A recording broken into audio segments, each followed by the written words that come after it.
বঙ্গোপসাগরে আবারও আসতে চলেছে গভীর এক নিম্নচাপ।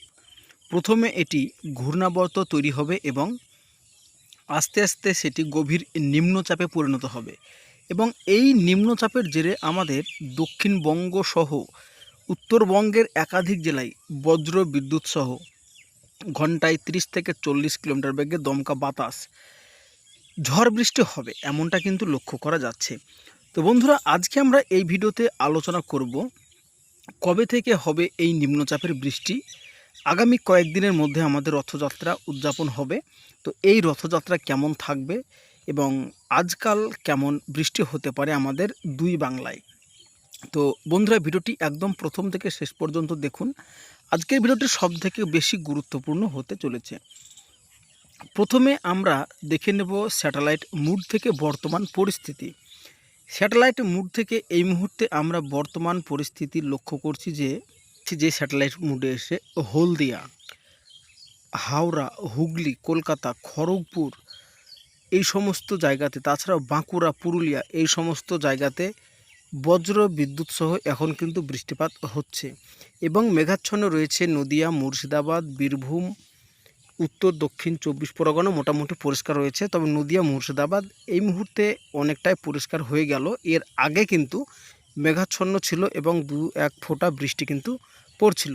এইবার আমরা আলোচনা করব যে নিম্নচাপের কথা আপনাদেরকে জানালাম, তো সেই নিম্নচাপের ডিটেলস নিয়ে। তো এই মুহূর্তে আমরা চলে এসেছি বায়ুর ঝাপটা মুডে এবং বায়ুর ঝাপটা মুডে এসে আমরা এই মুহূর্তে দেখতে পাচ্ছি যে বঙ্গোপসাগরে একটা ঘূর্ণাবর্ত কিন্তু তৈরি হচ্ছে এবং এই ঘূর্ণাবর্ত আরও শক্তিশালী হয়ে নিম্নচাপে পরিণত হবে এবং বৃহস্পতিবার রথযাত্রার দিন এই নিম্নচাপ আছড়ে পড়বে আমাদের দক্ষিণবঙ্গ সহ বাংলাদেশের একাধিক জায়গার উপরে।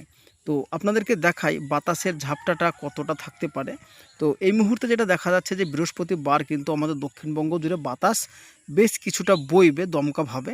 তবে সবথেকে বেশি বাতাস বইবে বাংলাদেশ এবং দক্ষিণ ২৪ পরগনার উপকূলের জায়গা এবং বাংলাদেশের উপকূলের জায়গাগুলোতে। তো আজকে বৃষ্টি যা হওয়ার হলো বিকেল ও সন্ধ্যার মধ্যে। তবে আজকে রাত্রিতে কিন্তু দক্ষিণবঙ্গ মোটামুটি পরিষ্কার থাকবে এবং উত্তরবঙ্গে বৃষ্টিপাত রয়েছে আলিপুরদুয়ার, কোচবিহার এই সমস্ত জায়গাগুলোতে। তবে আগামীকাল মঙ্গলবার সকালবেলার দিকে কিন্তু বিক্ষিপ্তভাবে বৃষ্টিপাত কিন্তু লক্ষ্য করা যাচ্ছে উত্তর বাংলাদেশ এবং মালদা, ২ দিনাজপুর এই সমস্ত জায়গাতে।